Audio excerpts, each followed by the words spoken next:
Is it starting?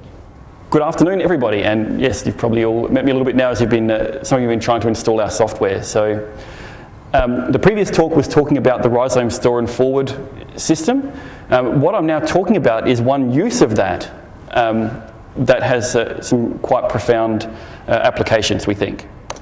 So before we get started, first, who am I? I mean, you've met me over the last little while. So I'm the person who started the Serval project. So after the Haiti earthquake, we had this realization and have started to gather the team. Since then, I've been appointed a Shuttleworth Telecommunications Fellow with the Shuttleworth Foundation, and also hold a fellowship in Rural, Remote and Humanitarian Telecommunications at Flinders University, where we're based. But I didn't write this talk.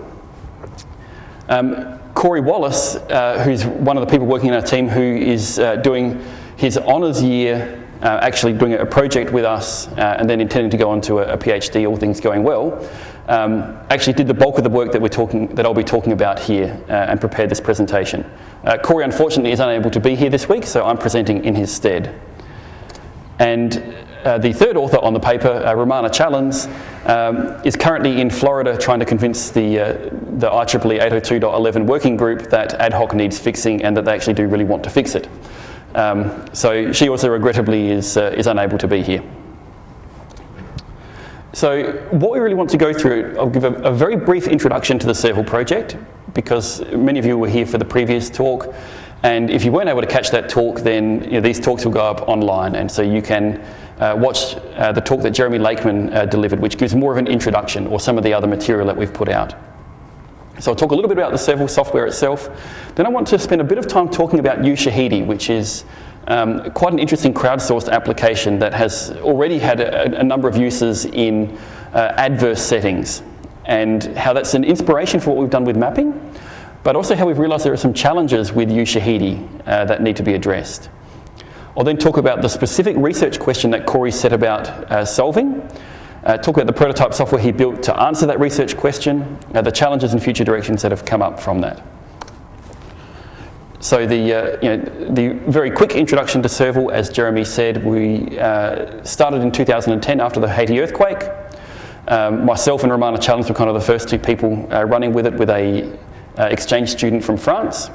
And we've kind of built up on that, really pursuing this goal that communications, in fact, is a human right. In fact, this has been it's implied in the wording of the United Nations Universal Declaration of Human Rights from 1949.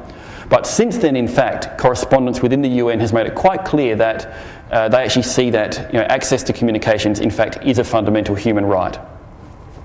And we see that human right should be upheld to the maximum extent possible, not merely in peace times and not merely in wealthy countries and wealthy populations, but that actually, in fact, for everyone, everywhere, in any time or circumstance. And to do that, we really need to make things that can work without infrastructure, because infrastructure is fragile, and when we're dependent on infrastructure, that actually adds a huge cost to the provision of service as well. And ultimately, we were based in at Flinders University in Adelaide. So the very quick introduction, which again, many of you will probably already kind of have the understanding, that we allow telephony with Android-based mobile phones at this stage, but we're planning to expand to Symbian and other platforms down the track, without access to any external infrastructure. So here on this slide you can see 4 people, and one person is calling the person at the far end, and the phones along the way are actually relaying that call. In practice, actually, without the people actually even needing to know, and the phone can be in their pocket or wherever. So that's the concept that we're trying to pursue. Okay, uShahidi. How many people here know about the uShahidi project? Okay, none of you. Excellent. Jeremy knows. Okay, so excellent. So I can tell you about something that you don't yet know about. So uShahidi, the word literally just means testimony in Swahili. So what technically what it is a crowdsourced, geotagged information system, so that incidents can be pinned onto a map and do some clustering and visualization, so that people can see a view of what people on the ground think is happening in some context. So what it was created for initially was actually post-election violence in Kenya. So they could actually map out where the violence was happening, and presumably people could avoid it and authorities could deal with it.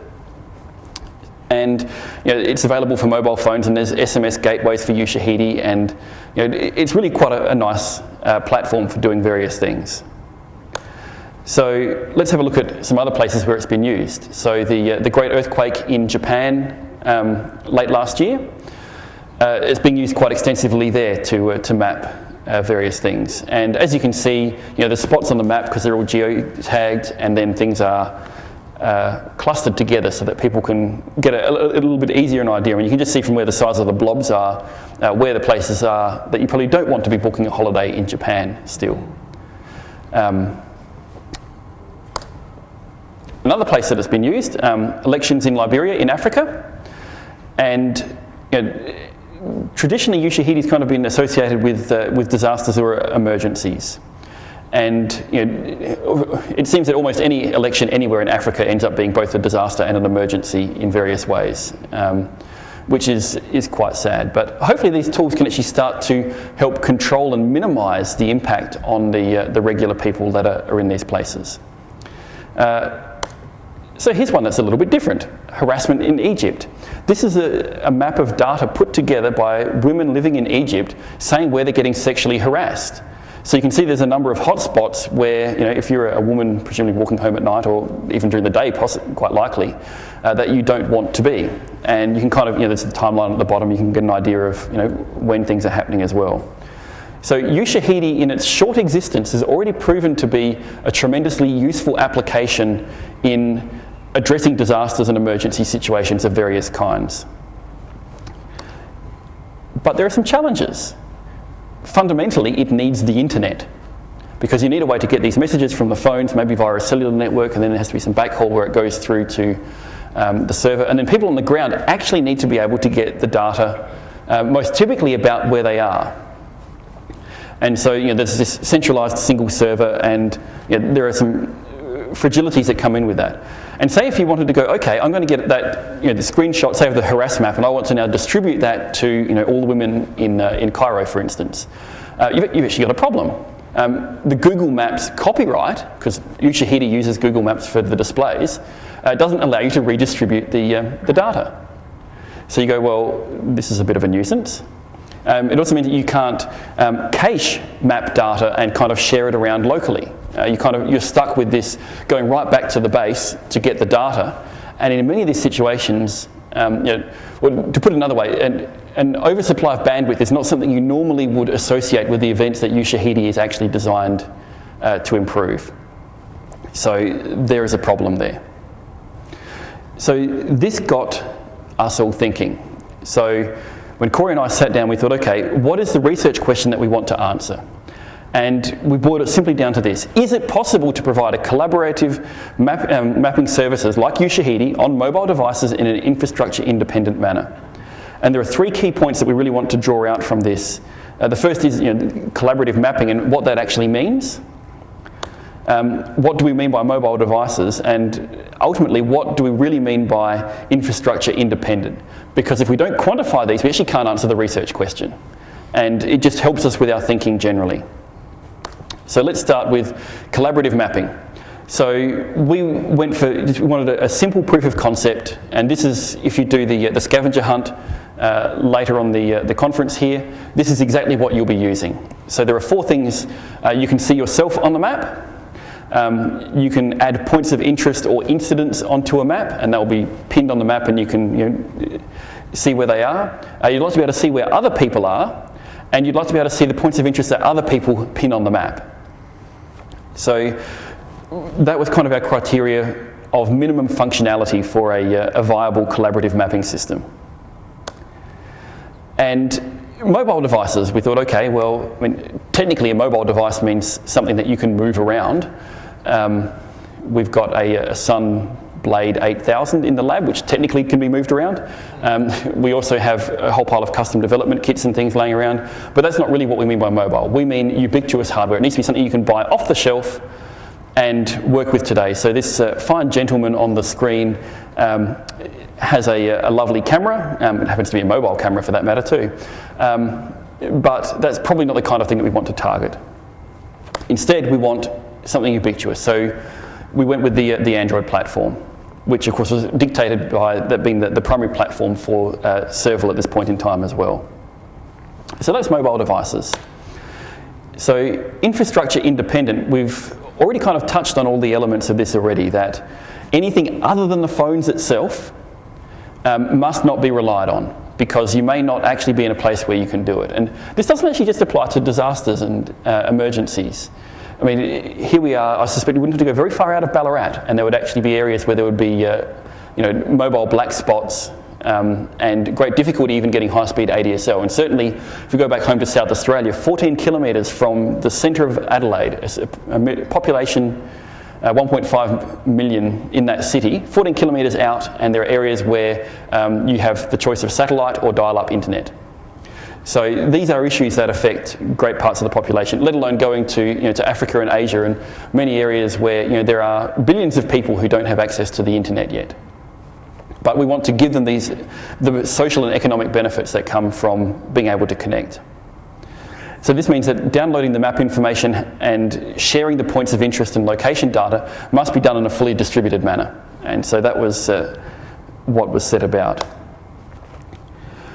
So then, in terms of the prototype, it was indeed created. Corey did a fantastic job in the limited time available for an honours project, and he's made an application which we'll see some screenshots of shortly that lets you create points of interest on the map. It shows where you are on the map, it shows where other people are on the map, it can run on Android phones, and it can work in complete isolation. So some of the places that we've actually tested the Serval software to slightly hyperbolically to prove this, we've gone to the top of the Flinders Ranges in the outback of South Australia to the Arkaroola Wilderness Sanctuary, nearest phone tower 130 kilometres away.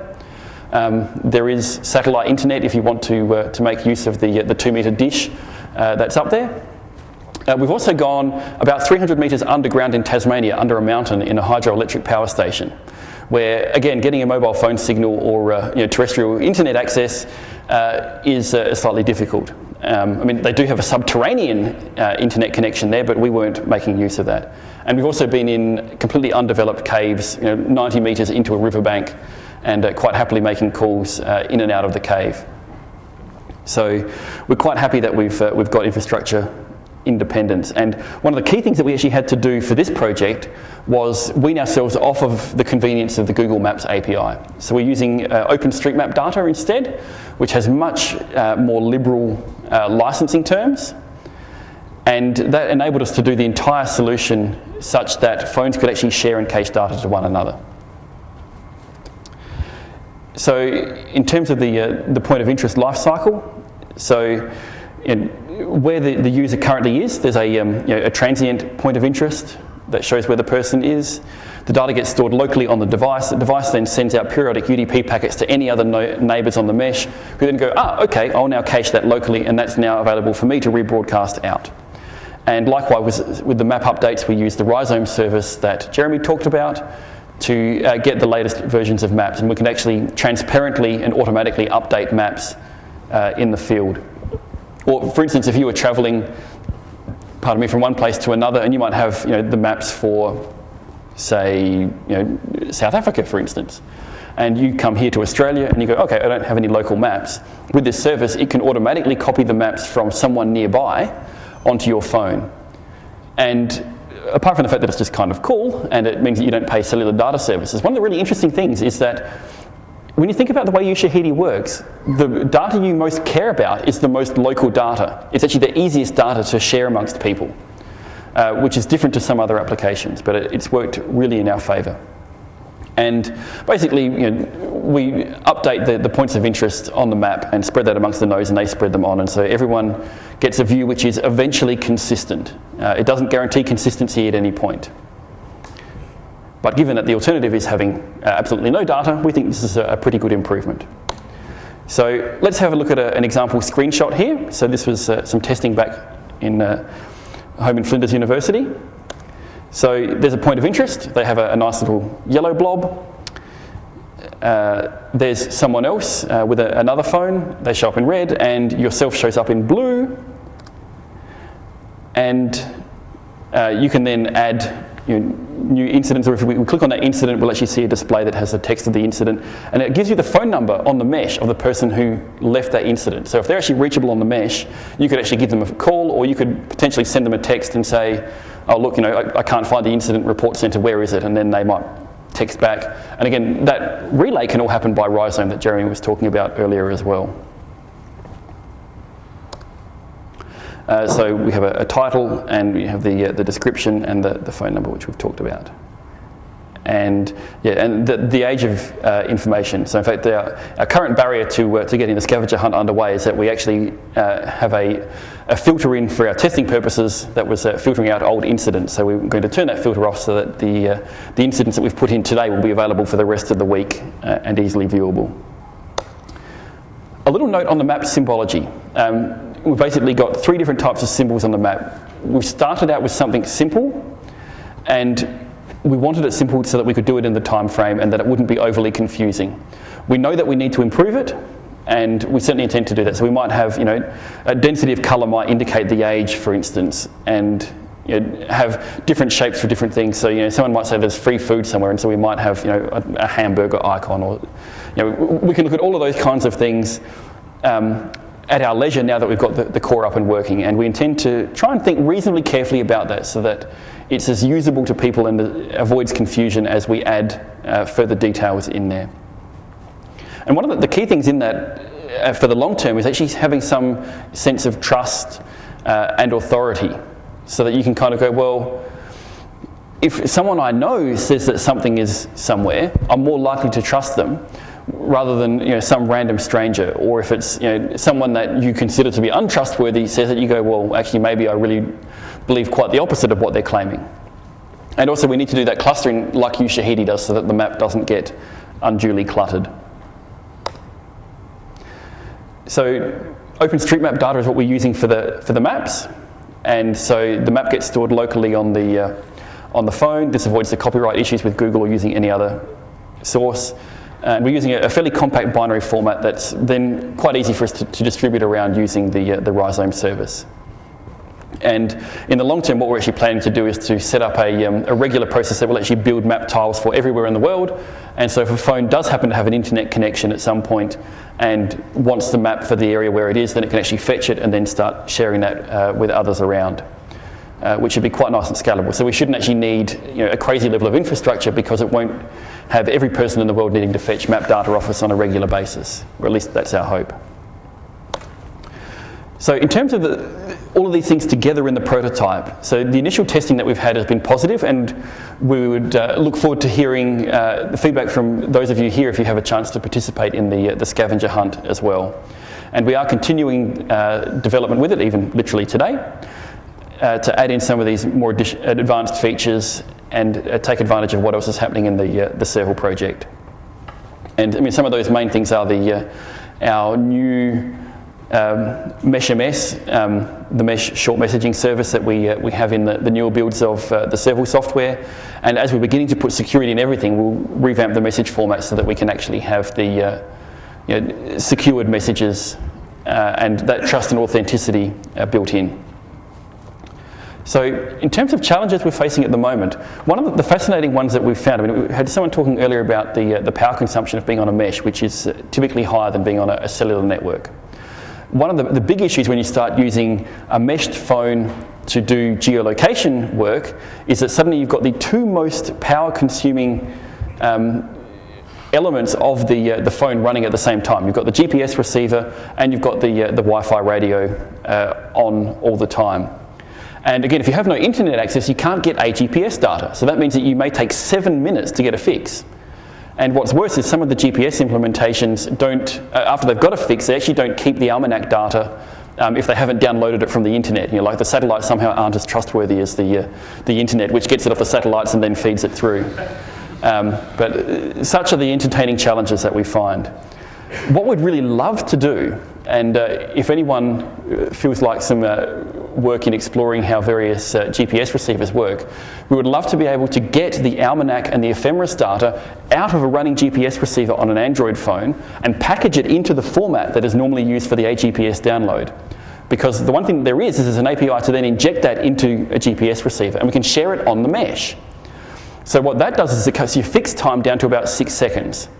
What that means is that you can turn the GPS on periodically and get a fix, say, every 30 seconds in return for about 20% of the power of keeping it on the whole time, because otherwise if the GPS doesn't have the AGPS data available, and it's one of these silly GPS receivers that forgets when and where it is unless the internet has told it so, then you basically have to leave the GPS receiver on the whole time unless you only want location updates every 10 to 15 minutes, because it will take you 7 minutes to get the fix. So this is something that we're working on. The test phones that we've been using for the Serval project are these lovely Huawei Idios and Idios X1 phones. We use them quite shamelessly because they're cheap, and they're actually a fully functional Android phone here in Australia for like $79 network locked, which is great. Unfortunately, a Commodore 64 has more pixels on the screen than these phones have. It's the one trade-off that you get that's a bit of an issue. So making the UI actually fit in that space is something quite problematic. And also, as many people who've tried to program on Android would be able to testify, in particular, user interface management in Android is not the most pleasant experience in the world. And Apple are probably very, very happy indeed that that's the case. So these are some of the issues that we're facing. So looking forward, there's a number of things that are kind of coming up. When we're looking at later this year, in the first half of the year, actually working with a humanitarian relief organisation out of New Zealand to actually try using our mapping service and a number of other our services to support, to see how that can fit in with their workflow. And so we'll be participating as observers in that exercise and seeing if people can make effective use of our technology. But also, the combination of the mapping and rhizome and all of these things is gaining interest for environmental monitoring and sensor networks, because it provides a really simple, robust way. You can just kind of throw the devices out, they can get their GPS location, they can pin the data on the map, and any device in the area can actually collect the data. And in fact, actually for the Serval project as a whole, this is one of the compelling advantages compared to a number of other approaches that have been tried in this space, that basically, and those that have got the software on the phones will hopefully have discovered by now that you get the software on the phone, you go, oh, look, I can now just ring people, and it just works, and all of the network config and all of that kind of mess happens behind the scenes. We also want to integrate, if you like, our offline infrastructure independent Ushahidi-like service with the real thing, because we think that combination actually has tremendous potential value. So, you might be in Egypt somewhere, and you might not have any credit on your phone, and so you can't send the text message through to the thing to report harassment. But it'd be really nice if you can actually report that on your phone and have that trickle through the mesh somewhere until eventually it can get back to the server. Or in fact, you might come into cellular coverage yourself later on, and it can then uplink directly. And then, of course, there's the age-old open issues with crowdsourcing in terms of, how can you really tell what data is trustworthy, and and authority, and all of these sorts of questions. So these are things that we're looking at. And I've already mentioned it briefly, but we're planning in this coming few months, Corey will be working on taking the entire, I think it's 73 gigabytes world map file from OpenStreetMaps, and actually automating the entire process of slicing and dicing that up into the little nice pieces that we can put on the phones, and having the structure for that. So that will be a nice data management exercise for him to do, and we'll keep the supercomputer in our department quite busy. So, in conclusion, the research question has been answered in the affirmative. We actually have managed to get collaborative mapping happening on mobile devices with complete infrastructure independence. And we're not aware of anyone else actually having achieved that, so we're really very happy with that. And it works. There are further things that we can work on, which is great, and we're really actually quite excited about being able to, over the next few months, start trying to use this in at least real training exercises and find out what things we need to fix so that it can actually start helping people and saving lives ultimately. And really just helping to support that objective that access to communication and information are universal human rights, and so we want to support that. So if you want more information, feel free to take a picture of the QR code and frame it at home or whatever you would like to do with it. There's website addresses there. You can join the developer mailing list and find out the latest bleeding edge things. In the spirit of openness, Corey's thesis is actually up there. You can download it and read it. It's quite accessible. And other than providing due credit for the images in the talk, which everyone's read everyone's credits, good. Okay, there's the QR code. I think that's all I need to say. Now, if anyone has any questions, that would be excellent. Can I just point out that there's a whole pile of things that have emerged in Rhizome, and be aware that if you share something in Rhizome, everyone else has got it. Oh yes, that's right. So Rob's just saying, because a number of you in the break before this talk installed our software and are using Rhizome, and yes, files are popping up everywhere. Any device on the prototype Rhizome software, and it's a proof of concept prototype. Anything that you put up there will end up on every other phone on the mesh eventually. So you may wish to be selective and exercise appropriate judgment with what you put there, and pay particular care to that you're not infringing copyrights or infringing the sensibilities of people who may receive the data, including people who may be under the age of 18.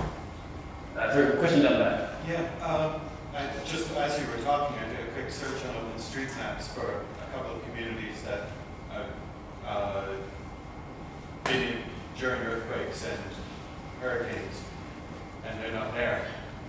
OpenStreetMaps data seems to be much more incomplete than Google Maps did, which is not to say that's not a compliment to Google, that's actually a commentary on OpenStreetMaps.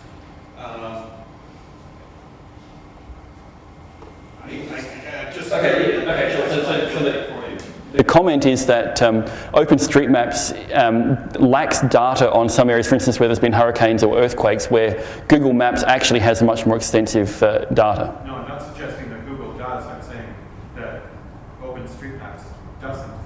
And I just think I just want to point out that it's a liability to sure. So just continuing on this, I mean, there is a difference in coverage between them, and I hear what you're saying, that this is just it's a commentary, it's not a criticism either way. I mean, ultimately, Google would need to change the copyright license to, and it would be lovely if they did, to let the world truly benefit from that information. But also, what we've seen, for instance, in Haiti, it took 3 days for there to go from practically no maps available for Port-au-Prince to it being very thoroughly mapped indeed.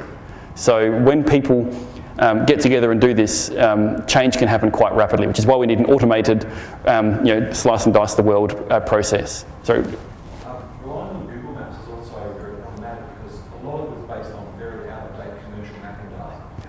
There's an awful lot of satellite data which is also very, very out-of-date in some areas. Obviously, in urban areas it's reasonably good, but there is just no detail there. Yeah. Once you get more than 14 kilometres away from CBD. And just there are areas in OpenStreetMap which are just not mapped at all. But like you said, when there's interest in those areas, they are mapped. That's right. So the questions that for people watching the videos, a further comment about there are areas which are unmapped, and with Google Maps and many of the others, the satellite data and commercial map data that they use to build their maps can often be incredibly out of date. It's actually interesting, at an international level, during a disaster, if a country hands over control of the disaster response to the United Nations, suddenly all of the satellite providers in the world are basically required to do what they can to acquire completely up-to-date, as high-resolution images as they can and make them freely available for everyone. So that's what happened in Haiti, which is why it went so fantastically. If in another country where they're not willing to do that, and I mean, it's one of these strange international things, like Australia wouldn't hand over control during a disaster to the UN, and so we actually wouldn't get as good data as if it was Haiti. So there's a whole pile of international kind of level things that really could be streamlined to maximise human benefit. I mean, this is the irony, that this UN policy is designed to maximise human benefit, and yet there's kind of some holding back. But hopefully these things will improve. Sorry, now someone else had a question? Yeah, I'd just like to make another comment on OpenStreetMap. One of the things I find using OpenStreetMap as a contributor is if the information you want isn't there, you can actually put it in yourself, because it is a totally open data set. It's licensed under the Creative Commons. And so what's happening in the OpenStreetMap community is all sorts of communities are springing up who have niche interests, like cycle maps, for example. And so there's a lot more detail in OpenStreetMaps on cycleways and cycle maps around the world than you'll ever get on Google Maps because there's no commercial interest in it. And exactly what happened in Haiti, people were sitting all over the world and they were getting satellite imagery and they were able to build an OpenStreetMap map of Haiti quicker than Google was able to. So it works both ways, but because OpenStreetMap is an open data source and it's Creative Commons licensing, it means that once the work's been done, it's available for anyone to reuse, unlike Google or other commercial mapping services. Yeah, so again, the comment there is that in OpenStreetMap, in these areas where there's lacking data, that people are actually completely free to put that in. Indeed, that's what happened with Haiti, and also the comment was that cycle maps around the world are actually way better now in OpenStreetMap typically than in Google because there's no commercial interest for the commercial mapping sources to update that information. But for your average cyclist on the street, it's a very different situation. Suddenly now they're able to update that data themselves. And there's also no reason that your project couldn't be feeding its information into OpenStreetMap. Yes, so sorry. if you're in a disaster area and you needed to map the roads or where the disaster areas were, there's no reason that your mapping data that you're getting here from your local points of interest couldn't be fed back into OpenStreetMap and available to everyone. Correct. So the comment is that people using our software potentially could actually start being contributors into OpenStreetMap, and that's something that we've actually talked about in the lab, and we're trying to think about the best way to do it on the confined resources on the device. But we would absolutely love for people to go, well, the map doesn't go here, but clearly I can walk down this street and do all of these things. And again, the challenge then is to do it in a infrastructure independent manner, including ideally repackaging up the binary format map file to then share to other people on the local mesh so that people nearby can immediately get the benefit from that improved map. Sorry, I had another question in the back corner. Yeah, that's exactly the implication that I was trying to lead towards. The locations I looked at, one of them actually is fairly well mapped, and that's because I hired a guy to ride around in a service bus with a GPS in his hand for a week. And so I got my own town mapped. Again, this was not at all a criticism of OpenStreetMaps. I love it. I prefer it to any other service.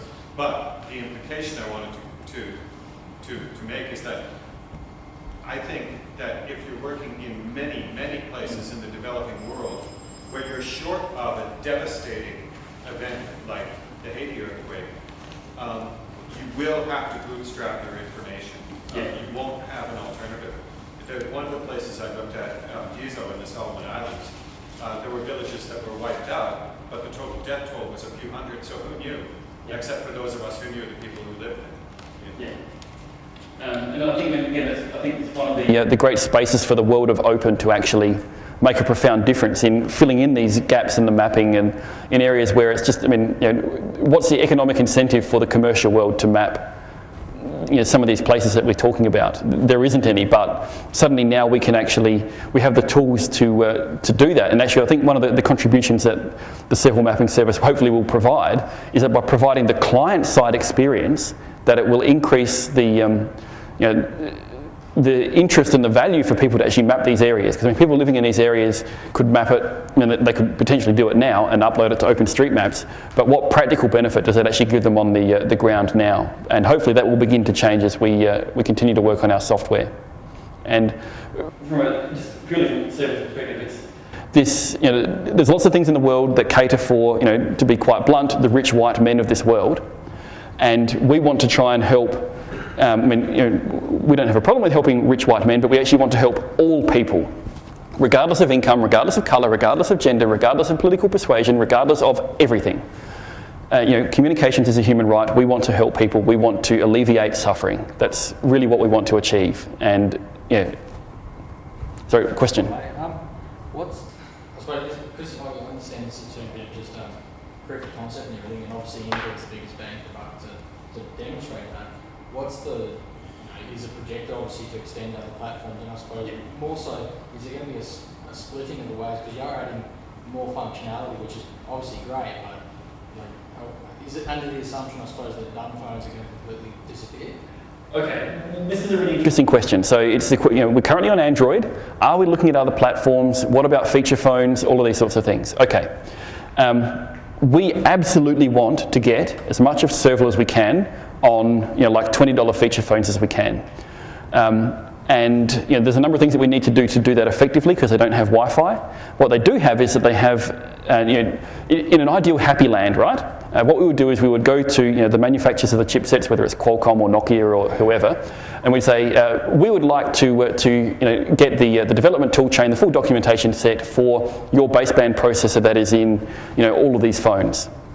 And they would say, sure, Dr. Gardner-Stephen, we'd love to share that with you so that we can help the world. And in the process, actually improve their products and improve their market competitive. This is, there actually is benefit for them in it.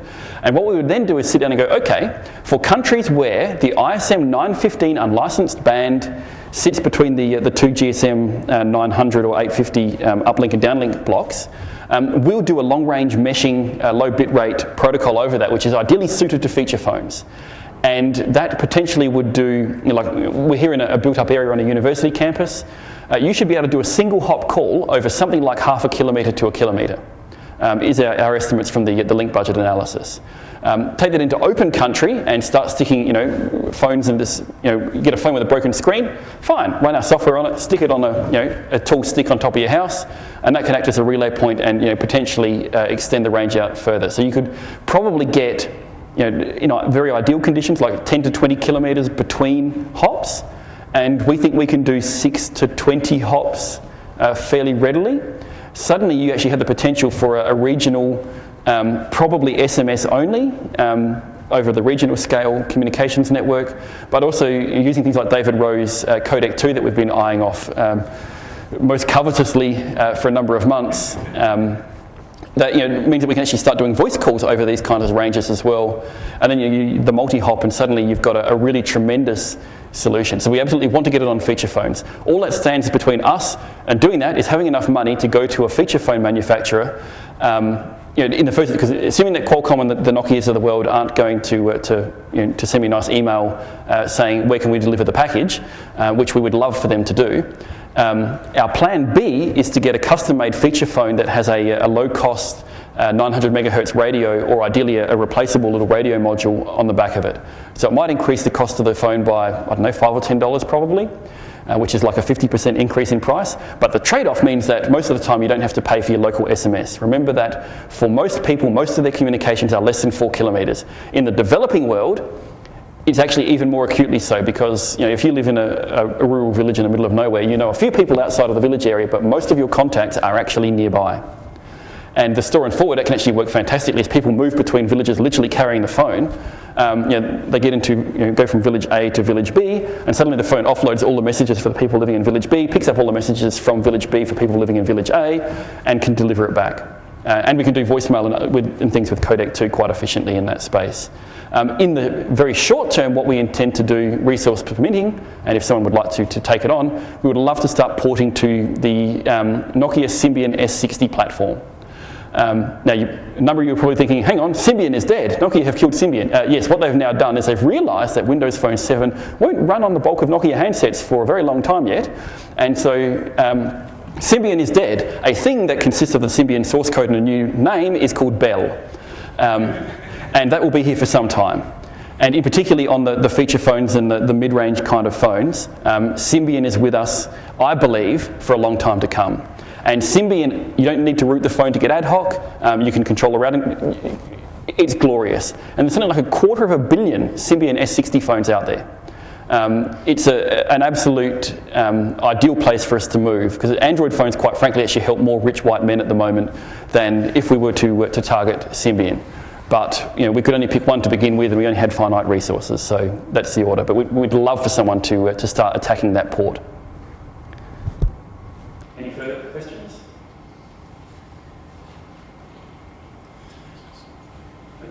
When you share a file on Rhizome, Yes.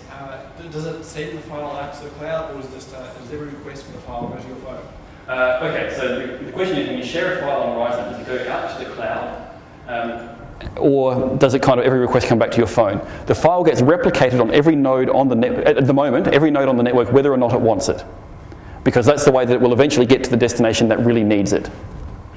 So what happens if you run out of disk space? If you run out of disk space, then what you do is you have a nice reclamation process. So what we're moving forward to is that there will be groups.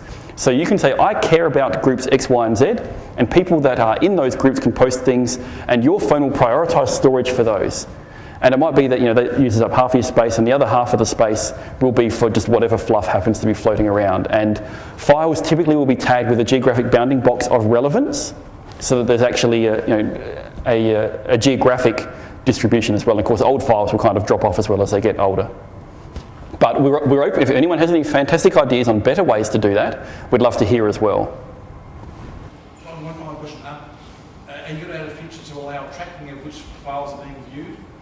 Okay. Adding tracking to which files are being viewed, in theory we could do it, because the Rhizome store and forward messaging system could actually allow a store and forward message to be initiated to say, I've just viewed file X.